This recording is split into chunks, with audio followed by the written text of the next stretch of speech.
listeners. Welcome to Plano's Political Pitbull Podcast. I am Esther. And I am Ruth. And we have some news today that actually just broke today, July 21st, 2024. Breaking news. President Biden announced on X, formerly known as Twitter, that he will not be accepting the Democrat nomination for president. So he has dropped out of the race. It has been 56 years since a president did not seek re-election, and that was back in 1962. Let me guess. Nixon? No, Johnson. Dang it. Yes, LBJ.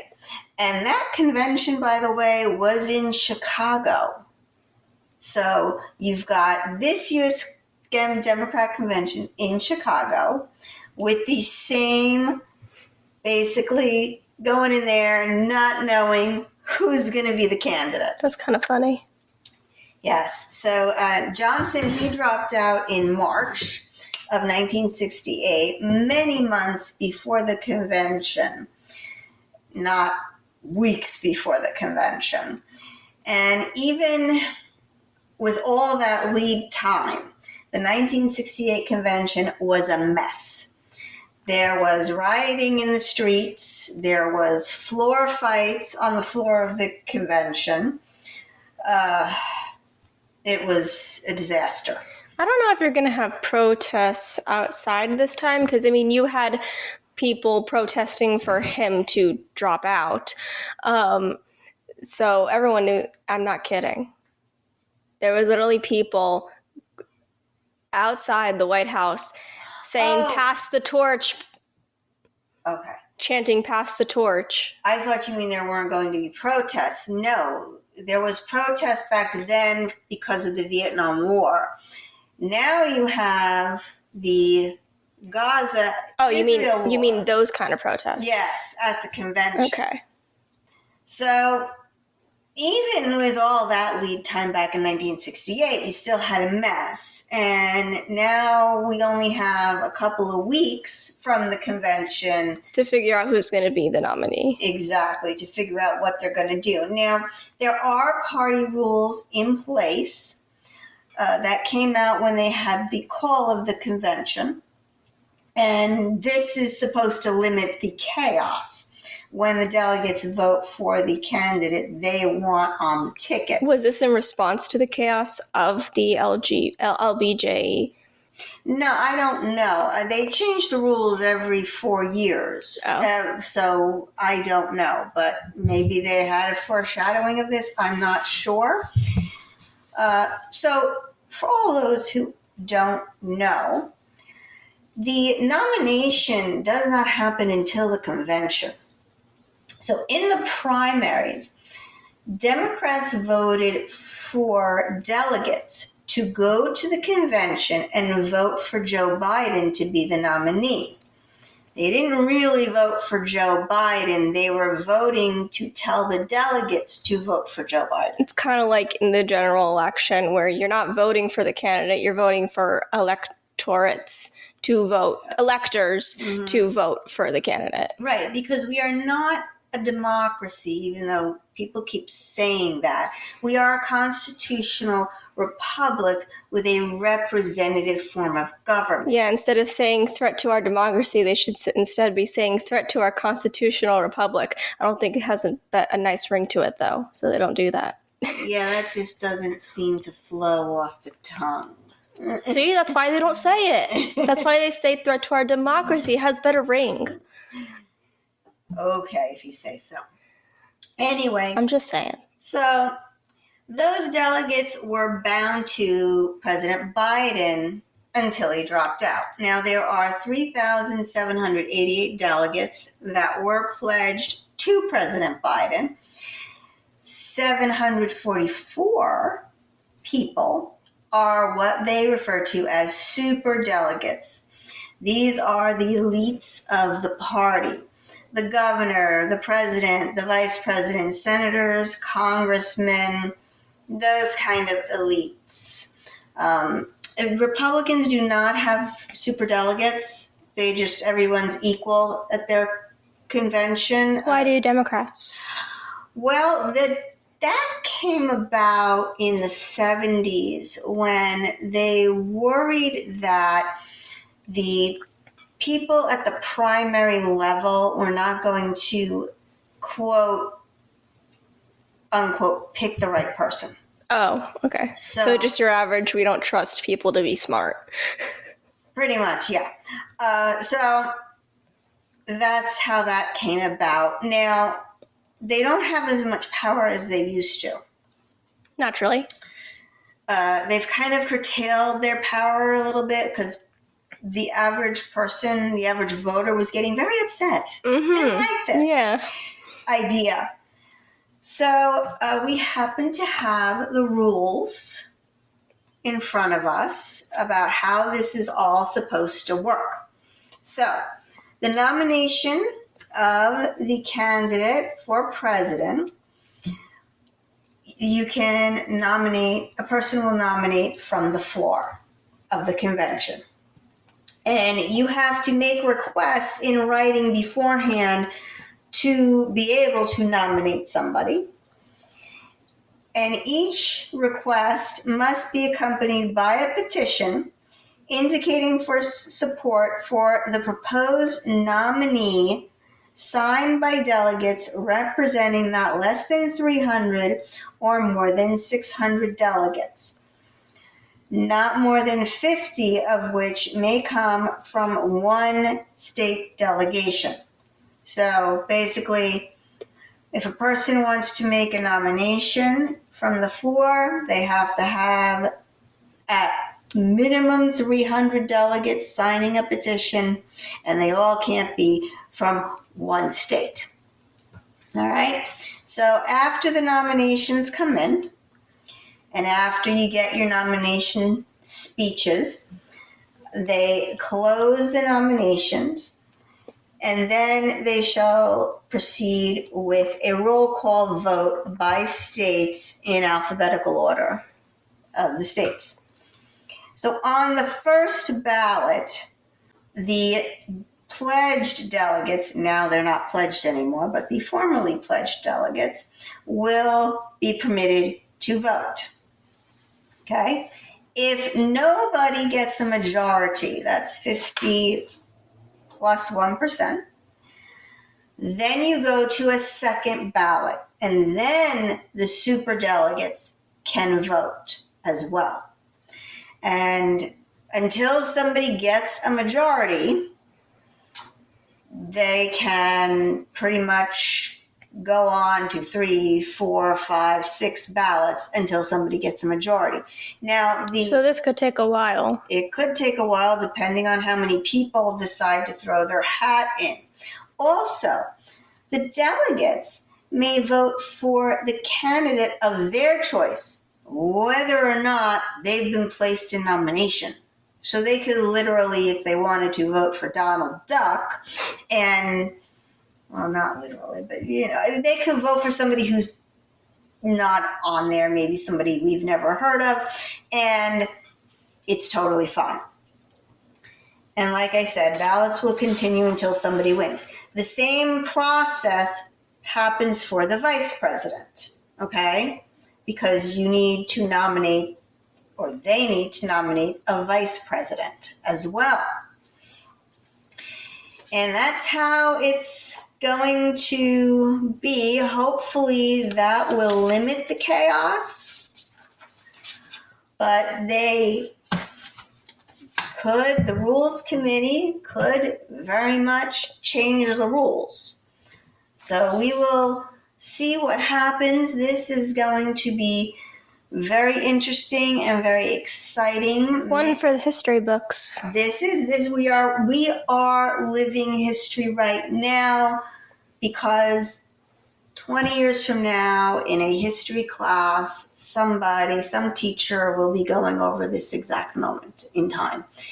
Now, it's interesting everyone's pontificating about, oh, why did he drop out now? Just yesterday he was saying, no, I'll see you all in my next rally.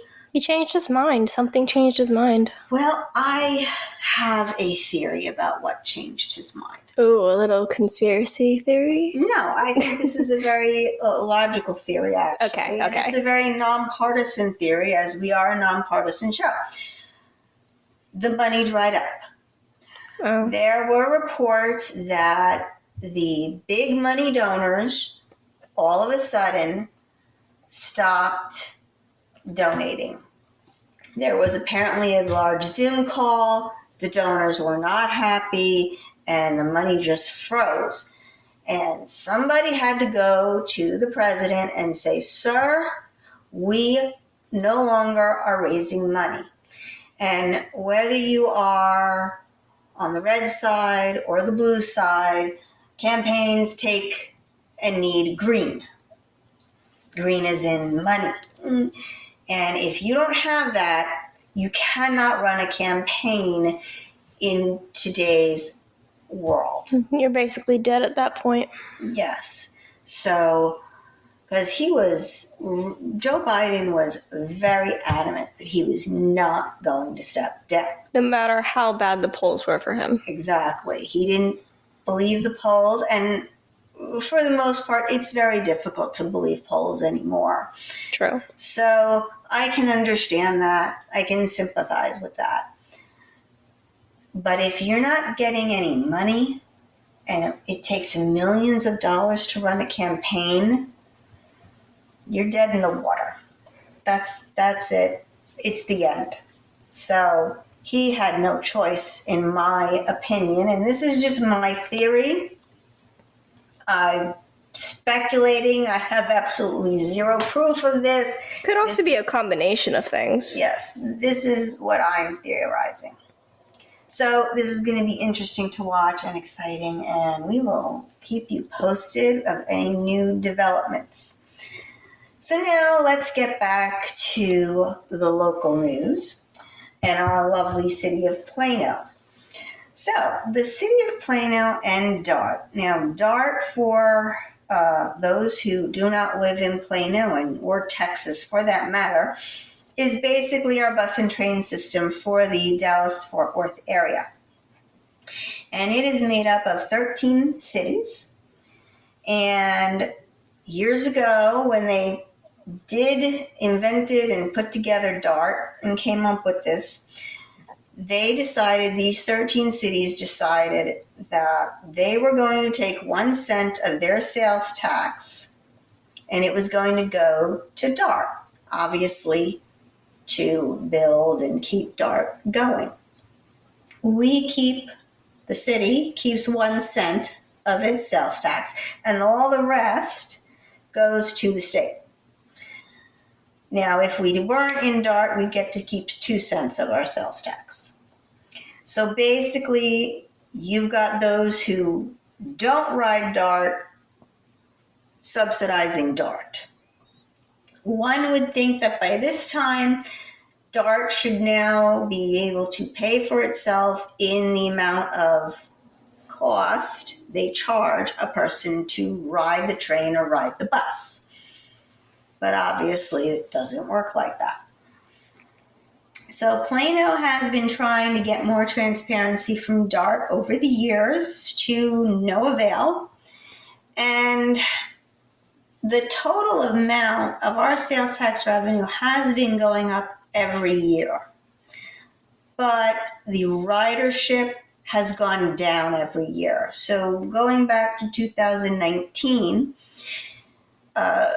we gave DART got $621,129,000, and its riders for the year was 69,076,000. Skip forward to 2023.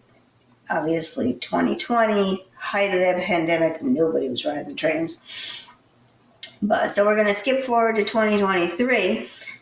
We have given DART $843,358,000, and the ridership in 2023 was 48,804,000.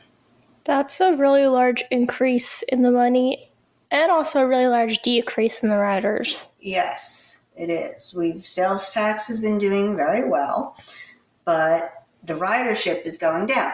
Now, there could be a lot of different reasons for that. With the pandemic came working from home, a hybrid model. Some people working from home some days, other people going to the office, working from home completely. You had a total shift in how people do their jobs. So that could be one thing. Could be more people are using cars. I'm not 100% sure on that, but for whatever reason, ridership has gone down year over year. So Plano City Council voted at their last City Council meeting to reduce the amount of their sales tax we give to DART by 1/4 of a penny. So instead of a full 1 cent, they want to give DART 3/4 of a cent. And this passed 8-0, so it was unanimous. Yay. This, however, is not a guarantee. The DART board is the one that has to vote to reduce the amount they collect. Don't you like that? Like, here we're gonna you agree to give us 1 cent back in whenever this was created, but then we get to vote on how much you give us in the future. That doesn't sound right. And does not sound right. So the DART board would have to vote. Now, the mayor of Plano, he gets to put, I think it's 2 members on the DART board. Each city gets to put a certain number of members on the DART board. I think we get 2. So the board will vote, and then, believe it or not, it's going to come to the residents for a vote. And so staff says that the cut in the amount they get should not reduce the services.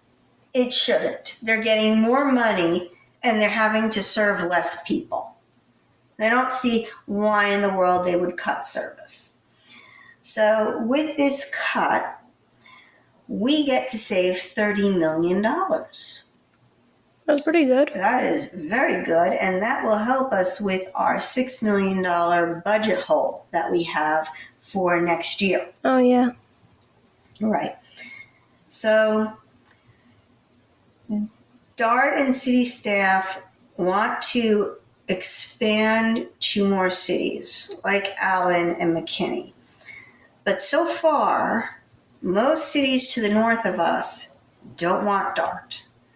Allen wants nothing to do with it. They said this is a boondoggle, this is a waste, and we don't want it. Wow. And also, my own personal opinion, trains are not the future of transportation. Okay? The train dates all the way back to the 1800s. Okay? The intercontinental railway system was great. It connected us, connected our country. It was the future. It was the future back then, exactly. It revolutionized transportation. But we have so many things coming on the horizon. So we have all these rideshare apps now. No longer are we beholden to just taxis in large cities. You can basically order your taxi on an app on your phone. Lyft, Uber. Oh, that might be why their riders have gone down so much, because people have more options. Mm-hmm. Yes, they do. That could be another reason. Instead of taking the bus and having you get there an hour, you paying a little more, you could get there sooner, or maybe even paying the same price. I'm not 100% sure on that, but who knows? You could get there faster, and you don't need to buy yourself your own car. So yeah, that could be a thing. There is also new technology coming on the line. So this is something that Community Impact, they talked about. I wouldn't do this, but many other people would. Aerial gondolas. Okay? If you have been to Disney World, you may have rode in this. If you've been to the Texas State Fair, you may have rode in one of these. I did that once and said, okay, this was a bad idea. I don't like it. Well, you're afraid of heights. The freaking ground.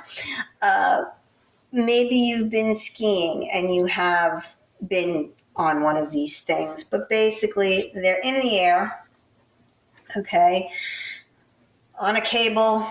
You're inside a little box and you go basically over the traffic really high up in the air. I mean, it's kind of cool. It almost reminds me of the Japanese sky train, except more dangerous.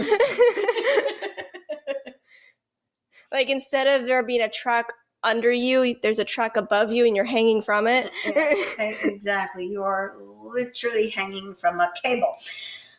Like I said, some people can do this. That would good for you. I could not. I want to stay on the ground.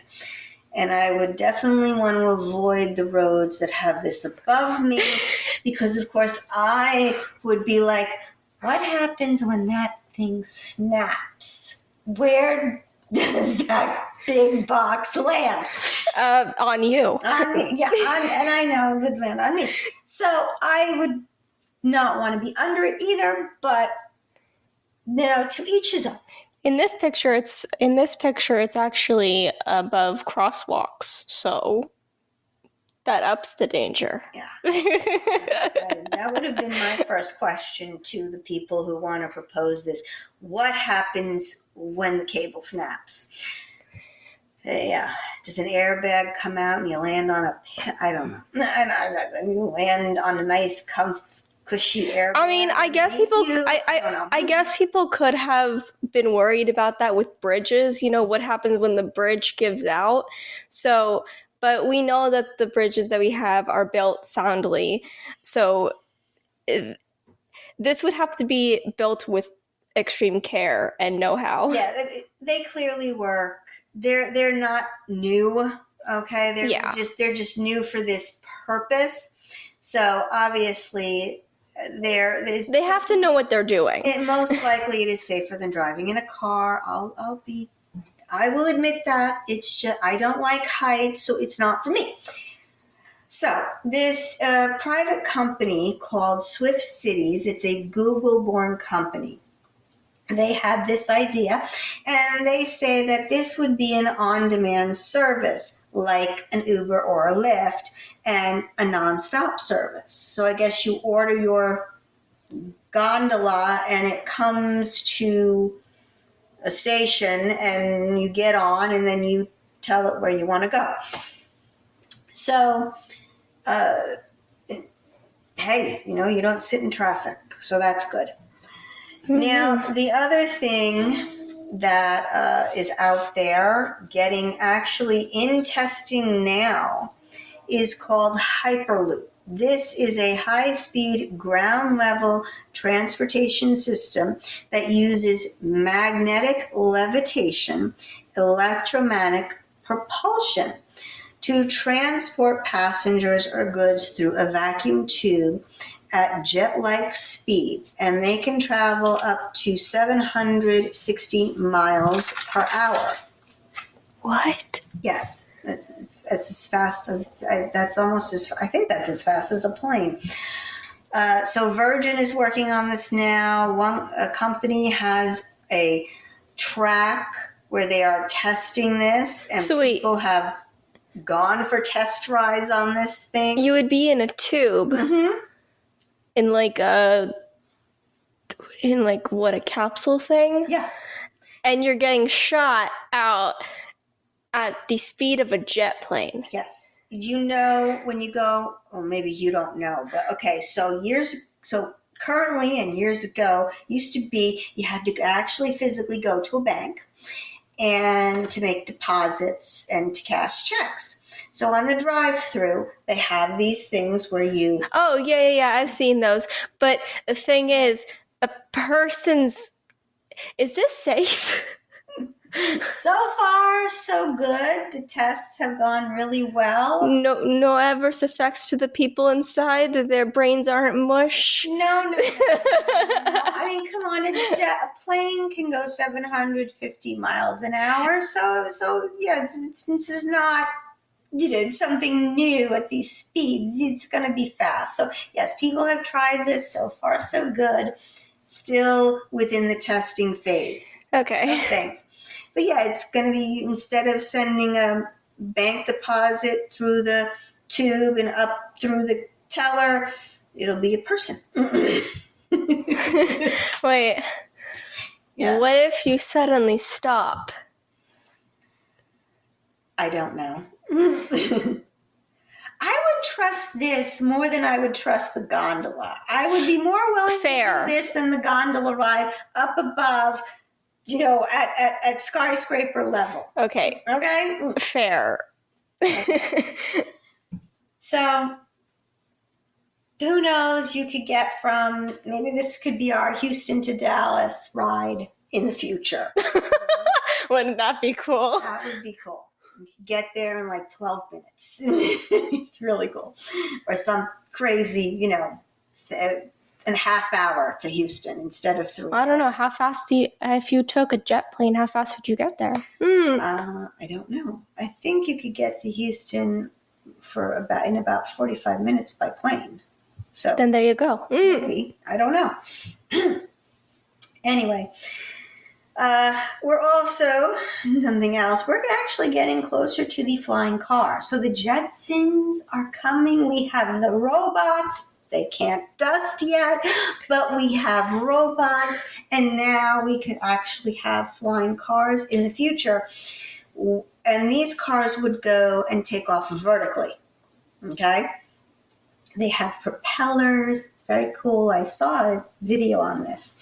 They've been working on this flying car for years. They're finally getting closer to it. Yes, they claim that by 2050, we could actually see flying taxis. So by the time I turn 50, there'll be flying taxis. Maybe. Oh, I would like to see that. I hope I'm still around. I don't know if you will. Oh, thanks. You said 2050. I don't know. We'll see. You'll be what, in your hundreds? Watch it, kid. Okay. Just watch it over there. All right. I'm just teasing you. Okay. So the point is that by 2050, heck, by 2035, according to the stuff I've researched, the current trains and buses of DART will be the dinosaurs of transportation. So why in the world would any city want to invest further in the relics or dinosaurs of the future? You don't do that. You invest, or you hedge your bets on futuristic, thinking forward things. So hopefully we can get out of DART or lower the costs of what we're contributing to DART and move on to something a little more 2035. Well, guys, that is it for us. And for this episode, please remember to like, share, and subscribe. This is Esther and Ruth for Plano's Political Pitbull, signing off.